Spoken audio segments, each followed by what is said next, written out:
அண்ணன் காதல் விவகாரத்தில் தம்பியை கடத்தியதாக கேவி குப்பம் எம்எல் பூவை ஜெகன்மூர்த்தி உள்ளிட்டோர் மீது வழக்கு பதிவு செய்து போலீசார் தேடி வரும் நிலையில் கடந்த சனிக்கிழமை 200 போலீசாரை குவித்தும் பூவை ஜெகன்மூர்த்தி தப்பியது எப்படி என தகவல் வெளியாகியிருக்கிறது. இது தொடர்பான கூடுதல் விவரங்களோடு இணைகிறார் எமது செய்தியாளர் கதிரவன். வணக்கம் கதிரவன், உங்களிடம் இருக்கும் தகவல்களை சொல்லுங்க. காதல் விவகாரத்துல கட்ட பஞ்சாயத்தில் ஈடுபட்டு காதல் திருமணம் செய்து கொண்ட ஆண் நபரின் தம்பியை கடத்தியதாக பூவை ஜெகன்மூர்த்தி உள்ளிட்டோர் மீது வழக்கானது பதிவு செய்யப்பட்டிருக்கிறது. அதன் அடிப்படையில் கடந்த சனிக்கிழமை அன்று அவரை கைது செய்ய போலீசார் சென்ற நிலையில ஜெகன்மூர்த்தி அவர்கள் போலீசார் பிடித்து தப்பியிருக்கிறார்.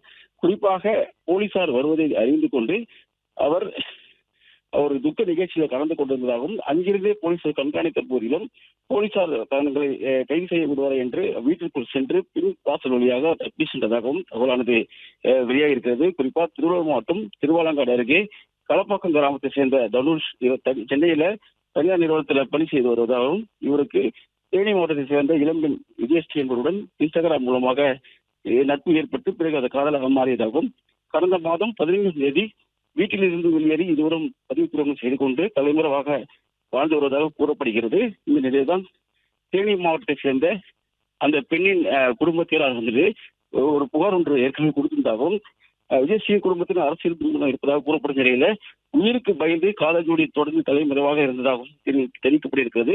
திருவங்காடு பகுதியில் வசிக்கக்கூடிய தனுஷ் வீட்டுக்கு சென்று தனுஷ் குறித்து விசாரித்து பின்பு தனுஷின் தம்பியை 17 வயது சிறுவனை கடத்தியதாகவும் அதாவது ஒரு உயர் அதிகாரியின் காரில் கடத்தியதாகவும் தகவல் கிடைக்கப்பட்டது. அதன் அடிப்படையில் போலீசார் வழக்கு பதிவு செய்து இந்த பெண்ணின் குடும்பத்தை சேர்ந்த 5 பேர் உட்பட கைது செய்திருக்கிறார்கள். அந்த மகேஸ்வரி என்ற பெண் கொடுத்த புகார் வாக்குமூலத்தின் அடிப்படையில ஜெகன்மூர்த்தியை கைது செய்வதற்காக கேவி குப்பம் சட்டமன்றத்தில் இருக்கக்கூடிய ஜெகன்மூர்த்தியை கைது செய்வதற்காக போலீசார் 14ஆம் தேதி அன்று மாலை சென்ற போது ஆண்டர்பேட்டைகளுக்கு அவர் வீட்டுக்கு சென்ற போது ஜெகன்மூர்த்தி அறிவிக்கூடிய துக்க நிகழ்ச்சியில் கலந்து கொண்டிருக்கிறார். அங்கிருந்தே போலீசார் அவரை பின்தொடர்ந்து இருக்கிறார்கள்.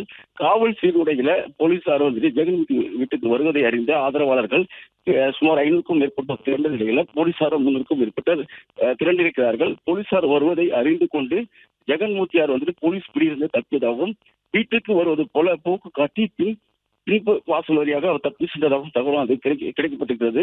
துக்க நிகழ்ச்சியிலே ஜெகன்மூர்த்தியை கைது செய்திருக்கலாம் எனவும், ஆனால் அங்கு ஏதாவது அசம்பாவிதம் நடந்துவிடும் என்று அவர் துக்க நிகழ்ச்சியிலிருந்து வீட்டுக்கு வருவதற்காக போலீசார் காத்திருந்த நிலையில் தான் போலீசார் பார்வையிலிருந்து அவர் தப்பி அவர்கள் கைதாகாமல் தப்பியதாகவும் தகவலானது கிடைக்கப்பட்டிருக்கிறது.